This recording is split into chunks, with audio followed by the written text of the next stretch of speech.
Montana Territory, 1884. A widow in Cedar Draw was about to lose her freedom, and her 9-year-old son had already learned that a sheriff's badge could look straight at fear and still turn away. By noon, the saloon smelled of whiskey, dust, and hot pine boards. Jack Hale sat alone at the corner table, his hat low, one hand resting near a chipped glass he had barely touched. I had been in town 2 days. No one knew why. The men at the card tables had stopped asking. Jack was 40, broad-shouldered, weathered by years on open country, with the stillness of a man who noticed exits before faces. The revolver at his hip looked used. Blade. Then the saloon doors opened. Will Shaw stepped inside, 9 years old, red dust on his boots, one sleeve mended twice at the elbow. His eyes were wet, but he did not wipe them. He walked past ranch hands, freight men, and merchants who knew exactly whose boy he was. No one stopped him. No one asked what had happened. Will crossed the room until he reached Jack's table. Then he opened his fist. 3 crumpled $1 bills lay in his palm. His hand was shaking. "Men are coming for my mother," he said. The room went quiet, one chair at a time. "Sheriff Moss won't stop them." Jack looked at the money, then at the boy. "This is everything I have." Jack did not reach for it. Outside, a loose sign knocked softly against its chain in the wind. "Did your mother tell them no?" Will swallowed. "Yes, sir." Jack held his gaze another second. Then he took the $3, folded them once, and slipped them inside his coat. "Not like wages, like a promise. Take me to her." A chair scraped behind them. Someone near the bar muttered a curse under his breath. Jack stood. As Will led him toward the doors, Jack asked the first question that mattered. "Who are these men riding for?" The boy answered without hesitation. "Clay Vane." At the bar, one man stopped with his glass halfway to his mouth. Another turned his face toward the wall, and Jack Hale saw something colder than fear in the room. Recognition. Whatever Clay Vane had done in Cedar Draw, everyone already knew enough to stay seated. Jack stepped into the white Montana sun beside Will. For the first time in years, he was walking toward trouble he could still choose to leave behind. But the $3 inside his coat had made that choice harder than any gun ever had. Will led Jack beyond the last storefronts, where Cedar Draw thinned into fenced lots, sheds, and open country.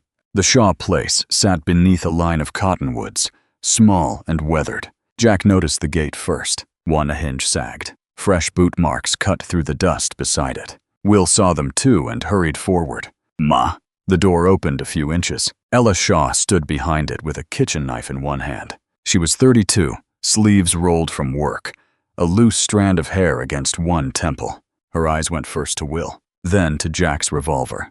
"I didn't send for you." "I know." Will pushed inside and explained the saloon, the $3, and the men who had promised to return. Ella kept her eyes on Jack. "My boy had no right to hire a stranger into my house." Jack glanced at the broken latch. "He asked me to help. He didn't give me the right to decide for you." The knife lowered slightly. "This is your house," Jack said. "I stay only if you want me here." For a moment, only the cottonwood leaves moved. Then Ella opened the door. Trust did not come with the invitation. Over bitter coffee, she gave him the name he already knew. Clay Vane, the richest cattle owner around. Cedar Draw had sent flowers, then gifts, then an offer of marriage written as though refusal had never been considered. Ella returned everything. Jack asked why Vane's men had come after dark. Her fingers tightened around the cup. "I doesn't like hearing no." It was not the whole answer. Jack did not press. He walked the property instead. Below the kitchen window, deep heel marks showed where someone had stood close to the sill. Near the barn, another set of tracks crossed behind the house and faded along the fence line. To deliberate for thieves, Jack crouched near the rear fence. A strip of dark cloth hung from a splintered board, fresh enough that dust had not settled over it. Someone had circled the house after the first visit. Someone had studied the windows, the barn, and the distance to the road. When Jack returned to the porch, Ella was repairing the broken latch with wire, while Will held the lantern. She looked up. "What did you find?" Jack glanced toward the empty road. "They weren't trying to scare you." Ella stopped twisting the wire. "They were learning the place. Beyond the cottonwoods, somewhere out of sight, a horse gave one short snort. By full dark, the wind had dropped, and the Shaw house seemed too quiet. Jack moved the porch chair beyond the reach of the lamp and sat where anyone watching from the road would see only the edge of his coat. Inside, Ella kept Will near the stove, while she finished folding a stack of shirts she was supposed to deliver the next morning. Her hands kept working, her eyes kept finding the window.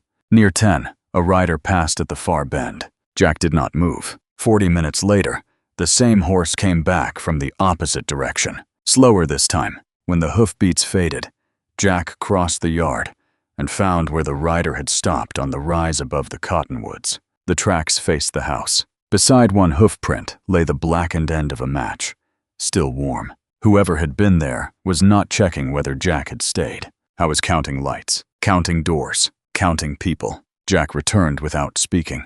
Ella read the answer in his face. Then, from somewhere beyond the barn, came a faint metallic click. A rifle hammer easing back. Jack reached through the open window and pinched out the lamp.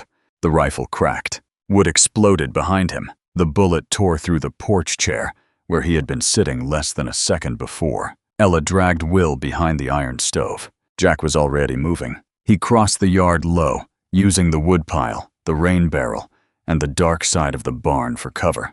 A shadow broke from the fence line and ran for a horse. Jack drew. I had the man in the open. One clean shot could have ended it. He fired lower. The bullet smashed into the rifle stock as the rider tried to lift it. The weapon broke in his hands. The horse lunged south with the man bent over its neck. Jack watched him go. When he returned, Ella was standing beside the ruined chair. You could have killed him. Yes. Why didn't you? Jack looked toward the dark road. Dead men don't tell you who sent them. Ella said nothing. For the first time, she looked at him without staring at the gun first. Jack touched the splintered chair. Clay Vane isn't doing this because you refused a marriage offer. Ella's face changed. Jack waited. What is he afraid you'll say? She looked toward the room where Will was waiting. Then she closed the door. Tom Reed, she said. And Jack knew the real trouble had only just reached the house. Ella stayed by the closed door before returning to the table. The kitchen lamp burned low. Jack sat across from her and did not ask another question. She began when she was ready. 8 months earlier, she had been carrying finished mending to a ranch beyond Cedar Draw when a washed-out rut forced her onto the trail beside the spring. She heard voices before she saw anyone. Tom Reed stood near the water gate with Rafe Dunn, Clay Vane's foreman. Clay was 10 paces away. Tom had discovered that smaller ranches were being pressured off long-used access to Cedar Draw Spring. Ditches had been shifted. Claims had been challenged. Men who could not water their cattle had begun selling land for less than it was worth. Tom meant to take what he knew to territorial authorities. Ella stayed hidden among the cottonwoods. Then she heard Clay speak. Make sure he never gets there. Rafe drew first. Tom fell beside the water. Ella remembered one sound more clearly than the gunshot. A boot striking wet earth. Then nothing but the spring moving over stone. Rafe and Clay put Tom's body on his horse. Days later, the death was called an accident. Soon after, the ranch tied to the disputed water access gave way under pressure. Ella went to Sheriff Ed Moss the next morning. She gave him Tom's name, the place, the words she had heard. Ed wrote everything down and told her not to speak until he gathered more evidence. No investigation followed. 2 weeks later, Clay began appearing near the laundry room, where Ella collected work. Then came flowers, a silver comb, then the marriage offer. Jack understood before she finished. Marriage would not erase what Ella had seen, but Clay did not need the law to erase it. He needed control, a roof, distance, fear. Ella reached into a drawer and laid a folded notice on the table. It had arrived 4 days earlier. Questions had been raised about irregular claims around Cedar Draw Spring. Someone was looking again. Jack read the paper twice. Clay had spent months trying to keep Ella quiet without making another body. Now he was running out of time. Do you still mean to tell them? Jack asked. Ella looked toward Will's room. Yes. Jack folded the notice carefully. Then we make sure you live long enough to do it. Outside, the wind shifted against the house. Jack set the broken piece of rifle stock on the table. A small ranch mark had been carved into the wood. If anyone in Cedar Draw recognized it, Clay Vane's warning had just become evidence. At first light, Jack rode back into Cedar Draw with the broken rifle stock wrapped in cloth. The saloon was still empty when he set it on the bar. The bartender turned it once beneath the morning light and went still. That mark belongs to Vane's ranch guards. Jack said nothing. He did not need to.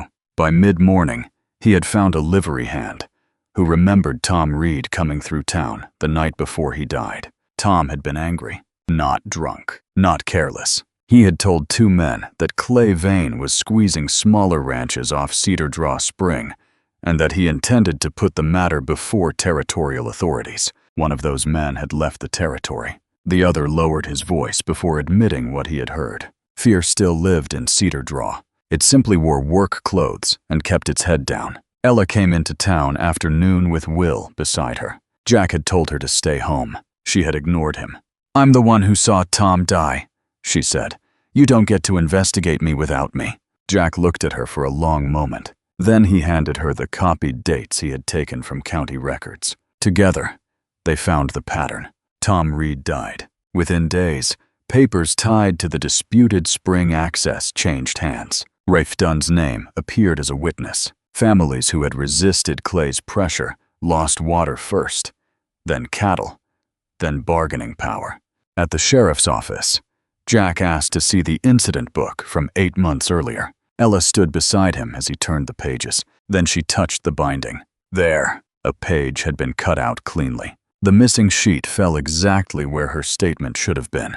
The door opened behind them. Sheriff Ed Moss entered with his coat buttoned and his expression calm. His eyes moved from Jack to Ella, then to the open book. "Find what you were looking for?" Jack closed the cover. "Found what somebody didn't want found." For several seconds, no one moved. Then Ed smiled. He said a family north of town had reported armed riders near their place. Children were there. Jack did not trust the timing.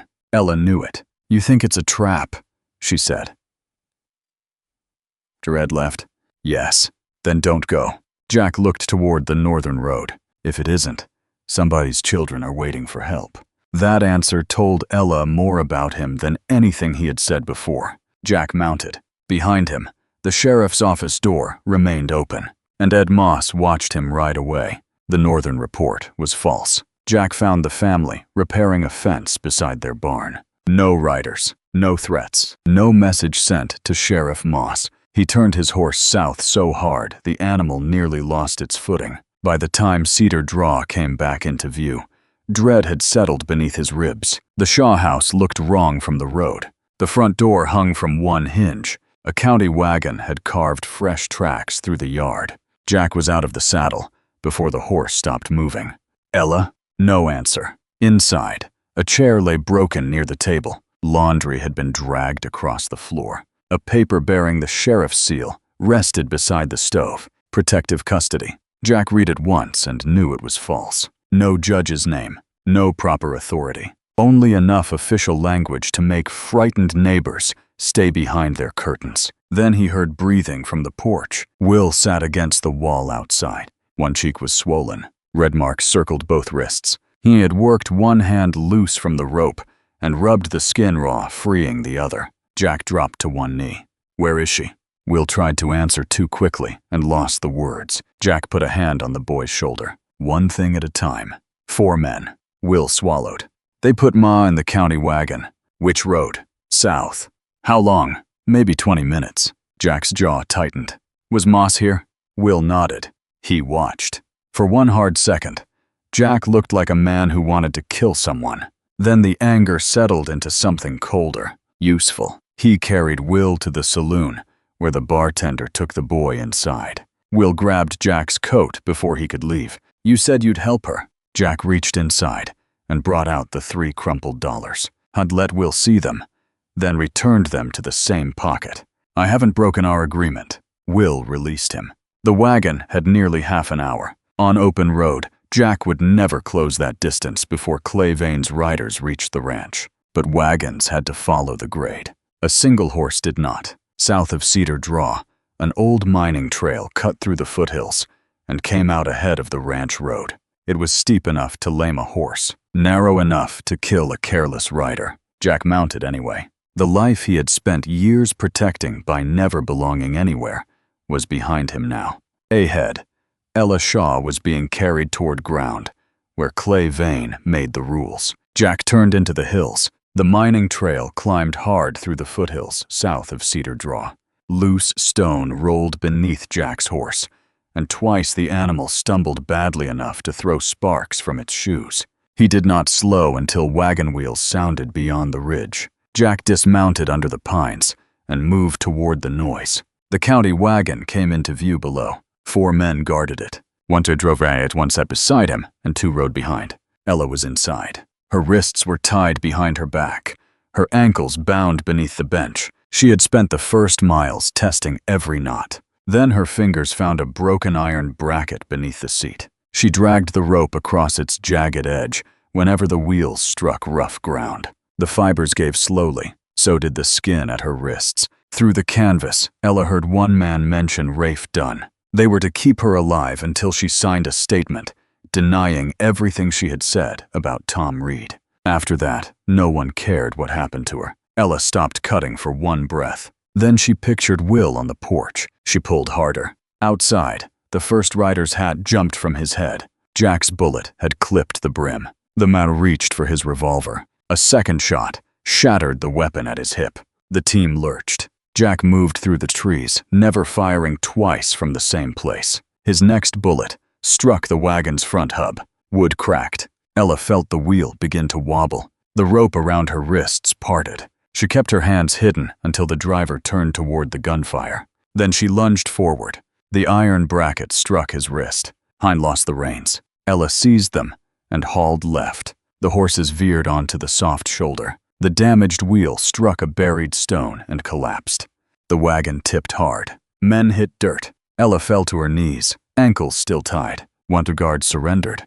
When Jack stepped from the trees, another fired wild and caught Jack's return shot in the shoulder. A third rider broke south toward Clay Vane's ranch. Jack could have chased him. Instead, he crossed to Ella and cut her free. The choice cost them secrecy. Clay would know soon. Ella took Jack's revolver and aimed it at the driver. Who's waiting ahead? The man stared at her bleeding wrists. Rafe Dunn. Jack looked south, then north. Clay will expect us to run. Ella steadied herself against the broken wagon. We're not running. Jack met her eyes. Back to Cedar Draw?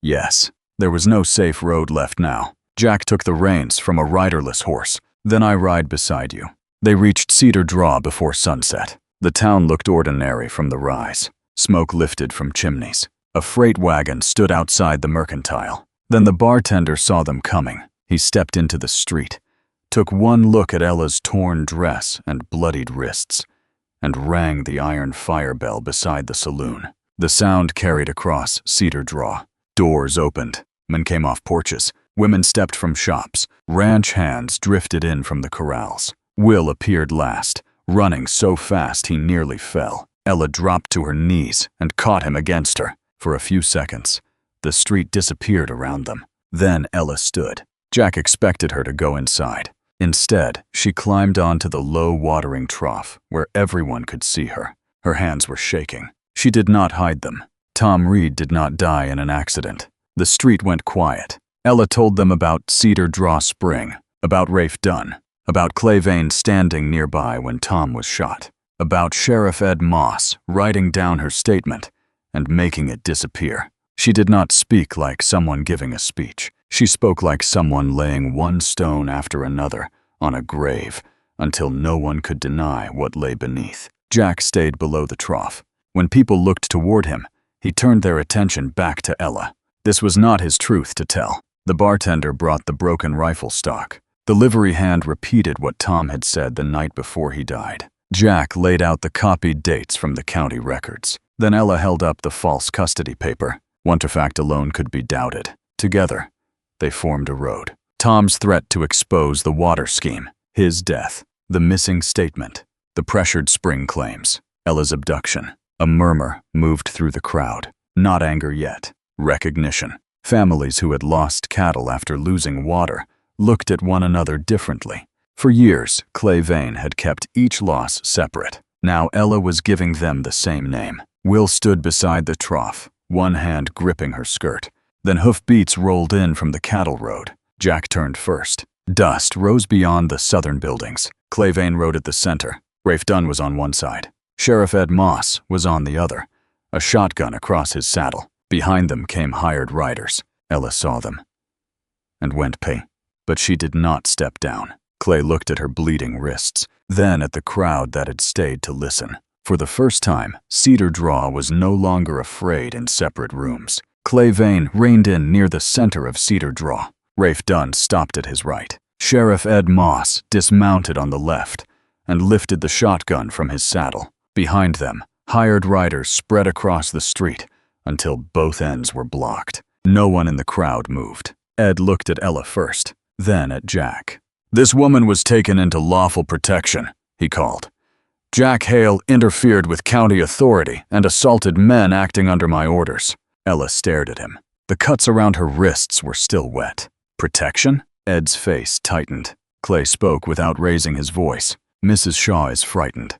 She has been confused for months." Will stepped closer to his mother. Clay's eyes dropped to the boy, then hardened. "Clear the street." No one did. Ed shifted the shotgun toward Jack. Jack did not reach for his revolver. He moved Will behind the stone trough instead. 12 armed men, Jack said. 1 wounded woman, 1 boy, and Timantam, and a whole town watching. Ed's finger rested against the trigger. Jack held his gaze. "Is that what you want that badge to mean?" For a moment, the only sound was a horse chewing its bit. Then the bartender stepped off the boardwalk. He carried no gun. The livery hand joined him. Then a blacksmith. 2 ranch hands followed. Others stayed where they were, but they did not retreat. Clay looked from face to face. For years, his strength had depended on fear arriving one house at a time. Now Cedar Draw was standing in the same street. Ed panicked. He swung the shotgun toward the crowd. Jack drew once. His bullet struck the stock beside Ed's hand. Wood split. The shotgun hit the dirt without firing. Several of Clay's riders reached for their weapons. Jack kept his revolver low. "You were paid to frighten a widow," he said. "Not bury half this town." One rider let his hand fall. Then another. Ella stepped into the open. She held up the forged custody paper. "You ordered Tom Reed killed." Clay said nothing. "You sent men into my house." Still nothing. "You tied my son." A murmur moved through the crowd. Ella's voice dropped. "Call that protection again." Rafe looked at Clay. Clay finally snapped. "You told me the Reed matter was buried." The words landed harder than a gunshot. Every face turned toward Rafe, and for the first time, the foreman understood Clay had just admitted there had been something to bury. Rafe Dunn went pale. Clay saw it, and understood too late what he had done. Jack lowered his revolver slightly. "Tell them," he said. Rafe looked at the crowd, then at Ed Moss. His loyalty broke without drama. Clay ordered Tom Reed killed. No one spoke. Rafe admitted Ed had removed Ella's statement from the incident book. He named the men who had pressured ranch families when they refused to give up access to Cedar Draw Spring. He admitted helping plan Ella's abduction. Clay's face emptied. "You lying coward." His hand disappeared beneath his coat. Jack saw the movement. Clay drew a small pistol and fired. The shot missed Rafe by inches. Jack answered once. His bullet struck Clay's wrist. The pistol spun into the dust. Clay fell to one knee, clutching his ruined hand. No one cheered. Hoofbeats came from the eastern road. This time, the riders carried territorial authority. They separated Clay, Rafe, and Ed before taking statements from Ella and the others. Ella's missing statement was found among Ed's private papers. Records tied Clay's payments to men who had enforced his pressure around the spring. Justice moved slower after that. Tom Reed remained dead. Families who had sold cattle and land under pressure did not wake the next morning restored. But the disputed spring claims were opened for review. Ed Moss lost his badge. Clay Vane faced charges that money could no longer make invisible. Rafe would answer for the killing he had carried out. Weeks later, on Jack's last morning in Cedar Draw, Will found him tightening the cinch on his horse. Ella stood a few steps away. Jack reached into his coat. The 3 crumpled dollars were still there. He placed them in Will's hand. The boy frowned. "But I hired you. You already paid." "With what?" Jack looked toward the saloon. You walked through those doors when every grown man inside had decided to stay seated. Will stared at the bills. Then he wrapped both arms around Jack. Jack rested one hand against the boy's back. Ella waited until Will stepped away. "Thank you." Jack shook his head. "Your boy came for you. You stood up for yourself." The town finally followed. Honey mounted. Ella did not ask him to stay. Jack did not promise to return. He rode north beneath a pale Montana sky. Will stood beside his mother with the $3 closed in his fist. Behind them, Cedar Draw was quiet, not healed, only changed enough that the next person who asked for help might not have to walk through the door alone. Thank you for staying with this story to the end. If Jack, Ella, and young Will reminded you that courage sometimes begins with the smallest voice in the room, I'd love to hear what moment stayed with you most. If you enjoy stories of frontier justice, second chances, quiet sacrifice, and love, tested by hard country, subscribe and join us for more Western tales, where ordinary people are forced to make extraordinary choices. Until the next trail, take care, and remember that sometimes standing beside someone is the bravest thing a person can do. Disclaimer: this is a fictional Western romance story inspired by life on the 19th century American frontier. Characters, events, dialogue, and dramatic situations are created for storytelling purposes. Historical settings and cultural details are researched for authenticity.